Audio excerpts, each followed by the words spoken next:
Shalom, selamat pagi. Renungan pagi Sabda Bina Umat Senin 27 Juni 2022.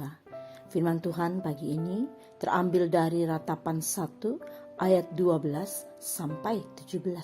Demikian firman Tuhan. Acuh tak acuhkah kamu sekalian yang berlalu? Pandanglah dan lihatlah, apakah ada kesedihan seperti kesedihan yang ditimpakan Tuhan kepadaku, untuk membuat aku merana. Tak kala murkanya menyala-nyala, dari atas dikirimnya api, masuk ke dalam tulang-tulangku, dihamparkannya jaring di muka kakiku, didesaknya aku mundur, aku dibuatnya terkejut, kesakitan sepanjang hari. Segala perkanggaranku adalah kuk yang berat, suatu jalinan yang dibuat tangan Tuhan, yang ditaruh di atas tengkukku, sehingga melumpuhkan kekuatanku. Tuhan telah menyerahkan aku ke tangan orang-orang yang tidak dapat kutentangi.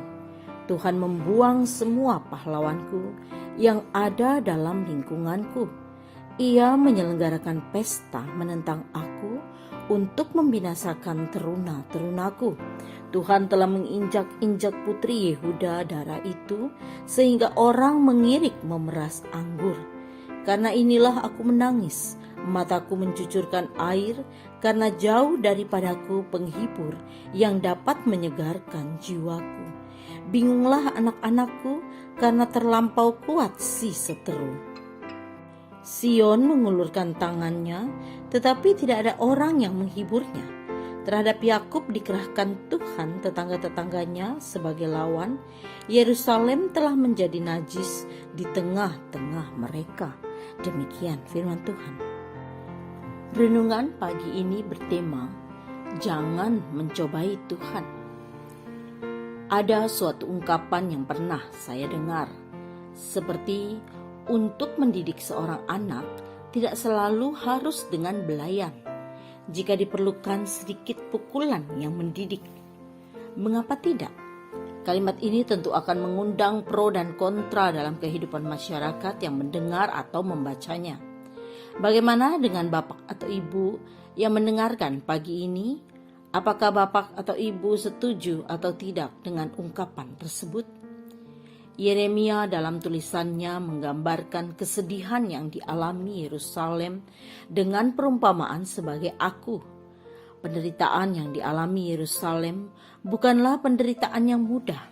Semua itu datang dari sikap hidup mereka yang mencobai Tuhan, sehingga menghasilkan murka Allah yang menyala-nyala. Api yang dikirimkannya hingga menembus tulang. Kesakitan yang dialami sepanjang hari. Tuhan melumpuhkan kekuatan, menyerahkan bangsa pilihannya kepada orang yang tidak dapat dilawan. Tuhan membuang orang hebat yang membela Yerusalem. Ia membuatnya menangis tanpa adanya seorang penghibur. Semua yang dilakukan Allah sebagai bentuk murkanya karena kasihnya yang dicobai oleh umatnya. Kesabaran Allah dipermainkan oleh sikap hidup umat yang memberontak dan menolak untuk bertobat. Melalui curahan hati dan ratapan Yeremia inilah, umat diajak untuk kembali hidup dalam perkenanan dan kasih Allah. Sebagai anaknya, kita tahu bersama bahwa Bapa kita adalah pribadi yang murah kasih. Namun kasihnya bukanlah kasih yang murahan, yang setiap waktu dapat kita cobai dengan sikap hidup yang salah. Ada waktu ia mendidik kita dengan belayan kasih, namun ada waktu juga saat ia mendidik kita dengan pukulan. Oleh sebab itu, mengawali hari baru di pekan yang baru ini, mari bersama kita bangun budaya hidup yang sesuai dengan standar hidup yang Tuhan mau. Jangan mencobai Tuhan. Doa pagi ini, terima kasih Bapa untuk hari dan berkat yang baru.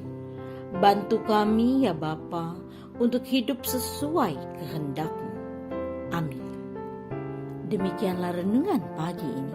Selamat beraktivitas. Tuhan Yesus memberkati.